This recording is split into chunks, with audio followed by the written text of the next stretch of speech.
Jane Austen, Hemingway, Shakespeare. Quand je dis que je fais une thèse en littérature anglophone, c'est à ça que vous pensez, les monstres sacrés de la littérature. Mais c'est exactement ce que je ne fais pas. Moi, je travaille en littérature populaire. Voilà, c'est dit, même si ça fait un peu jaser ici à la fac des fois, littérature populaire. Alors là, vous pensez direct à 50 nuances degrés. Non, même si je sais que je vends du rêve. Mais quand je dis littérature populaire, je pense à des romans comme The Hunger Games, Divergente, les derniers tomes de Harry Potter. Donc des best-sellers. Alors pour les académiques, un best-seller, c'est un livre comme on écrit nous, sauf qu'eux, ils se vendent. Donc des best-sellers populaires pour jeunes adultes. Mais c'est quoi un jeune adulte? C'est très large comme catégorie. Parfois on dit 14-35 ans. Donc ça va de l'ado classique, TikTok, Instagram, des boutons plein la figure, tout ça, jusqu'à Tanguy. Pardon, pas Tanguy, jusqu'au lecteur expérimenté à la recherche de la Madeleine de Proust. Voilà. Mais en fait, cette littérature, elle a quand même du mal à se définir.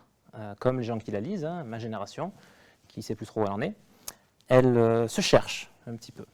Voilà.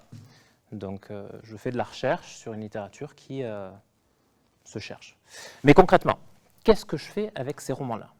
Eh bien, je les déconstruis, je les déstructure, je les démonte, comme on démonterait une machine, pour voir comment elle marche. Je regarde le texte, mais surtout les rouages des histoires. Le début, le milieu, la fin, et les moments charnières, pour voir comment tout ça s'enchaîne plus vite, comme tout le reste de la société d'aujourd'hui. Alors, au risque de prendre un monument de la littérature et de prendre aussi un coup de fouet, hashtag 50 nuances degrés, Le Seigneur des Anneaux.